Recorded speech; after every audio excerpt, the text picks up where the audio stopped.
नमस्कार जय जगन्नाथ दर्शक बंधुगण आज यही भिडियो रे आमे जानिबा घरे जदि शंख रखुचंती तेबे करंतु नाही एही सबु भूल। आमर हिंदू धर्म रे शंखर बहुत अधिक महत्व रही। प्रत्येक घरर ठाकुर घरे निश्चित रूपे शंखटीए थिबो, किंतु शंख रखिबा द्वारा भी तार केते गुड़िए नियम रही। जदि आपण सही नियम पालन करू नथिबे हुए तो आपणक घरर अमंगल होई पारे।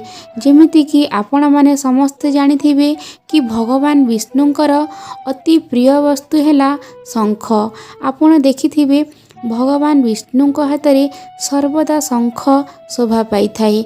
जे कोनोसी पूजा अर्चना रे शंख यदि न बजा जाए ताहेले आपणक पूजारु सफल मिले नाही एवं शंख बजाइबा द्वारा घरर नकारात्मक ऊर्जा बाहर को चली जाई थाए।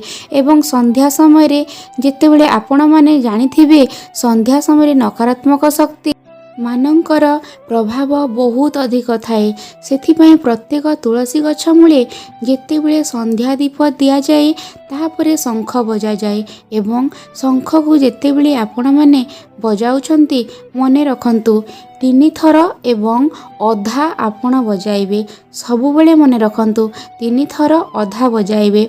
यह करिबा द्वारा आपणक घरे शुभ होइथाए, किंतु 3 थर को अशुभ विचार करा जाए। सेथिपई 3 थर अधा बा जहाको आमे 3.5 थर बोली कहूछे। एपरी शंख बजाइले बहुत शुभ होइथाए एवं शंख बजाइबा बेले मने रखंतु केबे भी भूल रे अधा खंडिया शंख बजाइबे नहीं। जदि आपणकर अभ्यास नहीं ताहले बजांतु नहीं, किंतु आपण संध्या समय केबे भी यही भूल करिवे नहीं।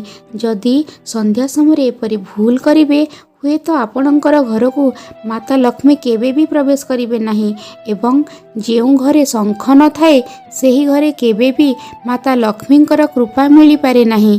से घरे सबुबेले धनर अभाव देखा देई थाए। शंख को सबुबेले मने रखंतु उच्च स्थान रे रखिबे किंबा ठाकुर घरे सबुबेले ऊपरे रखिबे, केबे भी तळे रखिबे नहीं।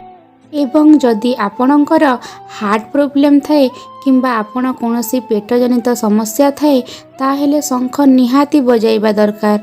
जदि आपण शंख बजाइबे निश्चित आपणकर हार्ट जनित समस्या किंबा पेट जनित समस्या दूर हब, जेपरि गैस्ट्रिक आदि समस्या इत्यादि।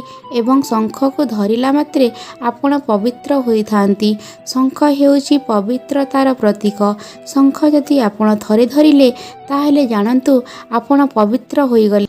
किंतु शंख को सेतेबेले धरिबा दरकार जेतेबेले आपण स्नान करिथिबा दरकार किंबा पवित्र होइथिबा दरकार। सेतेबेले आपण शंख को छुईबा दरकार एवं माता लक्ष्मी का कृपा जदि आपण पाइबा पई चाहुछंती ताहेले घरे आपण 2टी शंख रखंतु। गोटिए ठाकुर घरे रखंतु आउ गोटे शंख दक्षिणवर्ती शंख। एही शंख मार्केट रे मिली जाउथिबो। दक्षिणवर्ती शंख जेउ घरे थाए सेही घर सबुबेले धन धान्य रे भरपूर होई रही थाए एवं से घरे सबुबेले मंगल होई थाए एवं अशुभ केबे होई न थाए। सेथिपई एही दक्षिणवर्ती शंख को निश्चय रूपे घरे रखंतु एवं सबुबेले मने रखंतु घरे जदि कोनोसी भूत प्रेत आशंका थाए ताहेले निश्चिंत घरे शंख बजांतु। देखिबे घरे कोनोसी खराब शक्ति वास करिवे नहीं। आउ गोटे कथा मने रखंतु शंख भितरे पानी देई सेही पानी को जदि पादुक भली आपण सेवन करिवे तेबे आपणकर 90% रोग जे कोनोसी रोग भल होई थाए। सेथिपई चेष्टा करंतु शंखर पानी सबुदिने पीवा पई। शेषरे गोटे कथा मने रखंतु शंख आनी घरे रखिदेले हेबनी, प्रत्येक दिन शंख बजाइबा दरकार एवं शंखरे जेपरि पाद गोड़ किछि न बाजिबा दरकार। तेबे आपन को ये भिडियोटी केमती लगिला आमको निश्चय कमेंट बॉक्स रे कमेंट करंतु एवं वीडियो को गोटे लाइक करंतु। आम चैनल रे जे नुआ अछंती सब्सक्राइब करंतु। पाखे थिबा बेल आइकन को प्रेस कर दियंतु, जहा फल रे आपनका पाखरे नुआ नुआ वीडियो रा नोटिफिकेशन सर्वप्रथमे पहुंची परिबो।